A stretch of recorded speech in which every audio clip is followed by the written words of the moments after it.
I just want to pick up on a story, though, that I caught in the Express and Star over the weekend, which is that 3/4 of families applying for help because of the decrease in the property values because of High Speed 2 have had their applications for compensation turned down. There have been promises of financial support for owners of properties whose values have plummeted because of the £33 million project.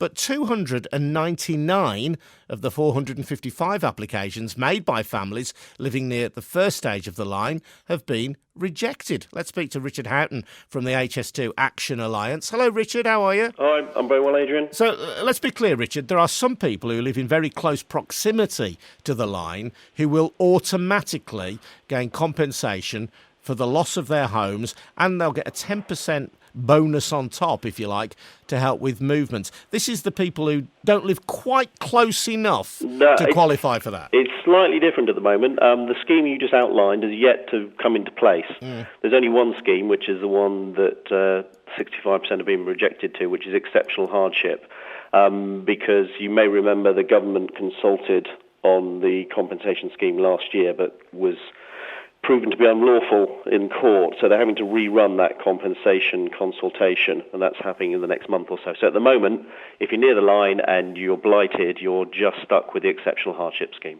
OK, so there is only one scheme, and we've heard of people in our broadcast area, Richard, who have been told they're going to get nothing. Yeah, I mean, it's pretty grim. If you're on the line and you discovered that your house was blighted mostly by the press, through the press for most people, you go and ask, and you're told you have to demonstrate hardship. It's very hard to prove, and it would seem that different types of hardship are treated in different ways.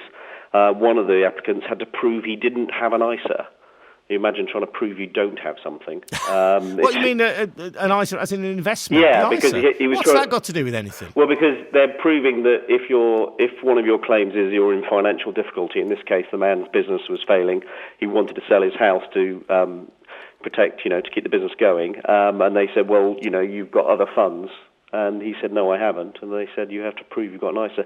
So the criteria they're using are pretty random at times. But I'm just puzzled by this, Richard. I mean, if you live, let's say, around Lichfield or Water-Orton in our broadcast area, and you're going to have to move your house because the noise and the disruption is going to be so great that it will be impossible to live there. Yeah. Most people would think, well, OK, if there is a case for, this new national asset to go in, that's one thing. But surely anybody who is severely disturbed by it should automatically get compensation. Well, we would agree with you. I mean, I think there are a couple of things that, one, I think they're already running out of money on this project. They're putting a first reading of a bill through Parliament today to allow them to spend more money. So they've got some issues with that. So obviously full and fair compensation would be very expensive. There are about 300,000 properties on the line, end to end. The second thing is they're not really approaching it very sensibly. There's a scheme called a property bond backed by the Council of Mortgage Lenders, which they could put in place really easily, would probably cost them less, and certainly the cost would be spread over a long period. We'd agree with you. It's madness, and it's avoidable, and that's the awful thing about it. Richard, I'm sure we'll talk much more about this over the coming weeks. Thank you. Richard Houghton there. He's from the HS2 Action Alliance. And if you are directly affected by HS2 and by this rather pitiful offer of compensation, feel free to get in touch with us. Drop me an email to adrian.goldberg@bbc.co.uk. I'd love to come out and see you. Maybe see what your situation is like at first hand for myself. Or you can give us a call as well on 08453 00 9956.